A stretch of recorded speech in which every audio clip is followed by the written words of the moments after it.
A new car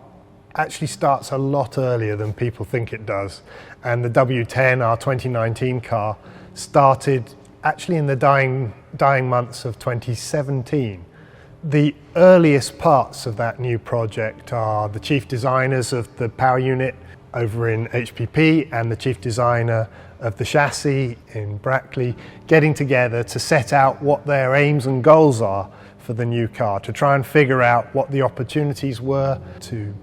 find performance that wasn't possible to build into the last one, but which we know would be difficult and long-winded, and therefore we got to start really early thinking about those things. So early work is the chief designers meeting and a group of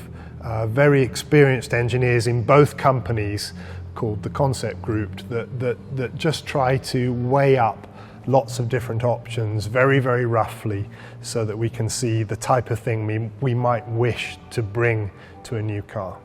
In the popular imagination, the winter is somehow quieter than the racing season. The truth is it's never quiet. The truth is it stays really busy throughout the whole year. You're conceiving and designing the new car during the racing season itself, and then the winter is the point of the year where all that starts to come together, where all the hardware is arriving at the factory, ready to be tested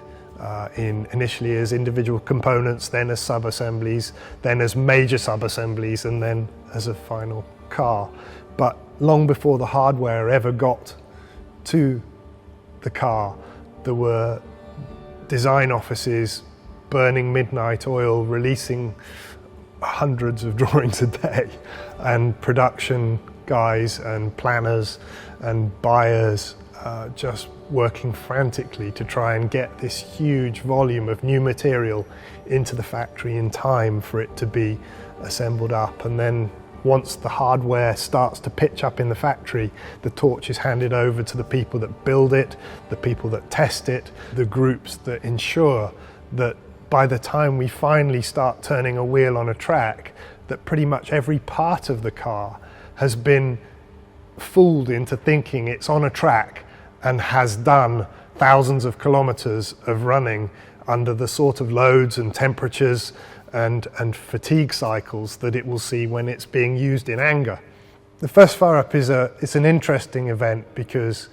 everyone can hear it. You've had a factory which has fallen silent for a few weeks from the end of the last season to this moment where an engine leaps into life in the factory again. And so even if you're not down in the build shop where the race team have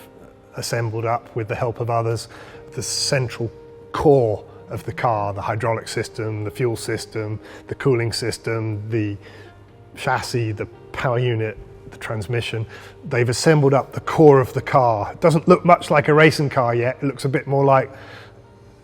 Arnie Schwarzenegger once you've torn all his skin off and you've just got the sort of Terminator beneath. It's the first point where you've got something that can actually leap into life. So everyone around the factory, even if they're not there, they hear it, and so it has a certain emotional impact on us because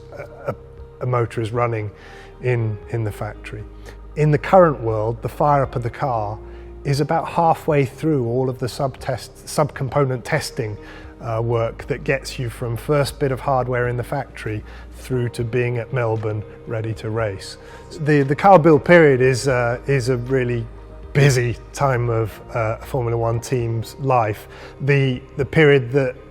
immediately preceded the build, which is the manufacture, is similarly difficult and busy, and the design that created that also, loading the team to its hilt. It's a sort of phased thing where different parts of the team feel that pressure coming on their shoulders, they do their part, and the next part of the team then picks up the load and carries on. The interesting thing is that the drivers throughout this period are both physically absent but ever present in this new car, because this is the time of year when we're building and preparing the car where the drivers are building and preparing themselves for the challenge that's to come in the next year. So although they're not physically present, the car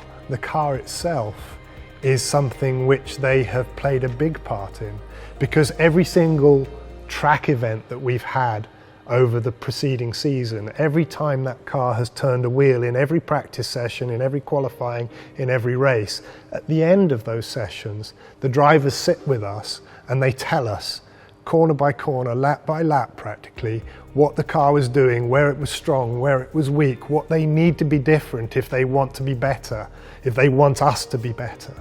And we write all those things down and we pore over them and we try to compile them into a picture that we can then build into this new car. So they're not physically present, but their voices are built into our program and our designs in a way that we hope when we start turning our wheels in Barcelona, they will pick up the car and they will see the way in which we've responded to the weaknesses and the strengths that were fed back to us over the previous year. Ahead of us, the two really key winter tests, but before that, the Shakedown. The Shakedown is a very limited number of kilometers that we get to do with the car ahead of those two winter tests. And the Shakedown is our first opportunity to find out whether everything we did in the factory has actually prepared a car that's capable of going around a track. And the Shakedown is our last opportunity, our last significant opportunity to make sure that the all-important 8 days of winter testing, just 8 days, that they are as useful to us as they can possibly be. And we don't want those 8 days interrupted by any form of problem that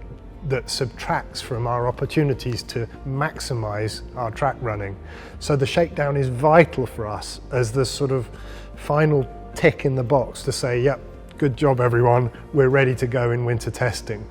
And it is a shame in some ways that the critical nature of that hurdle, the are we ready part, overshadows to a degree the emotional impact of the fact that this is the very first time this brand new car, the recipient of so much love and attention, is actually on a track.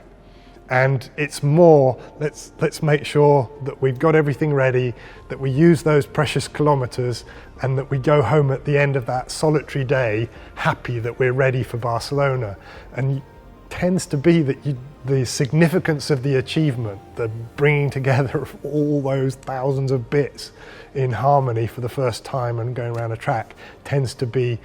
playing second fiddle to just the mechanics of let's make sure we're ready for the real thing, which is in a few days' time. But normally by the time you're going to bed that night, if it went well and the relief has sort of washed over you at that point, there is time to reflect on the beautiful thing that has been created and to hope that that beautiful thing will be strong enough and have the sort of performance necessary to realise the hopes that have been invested in it.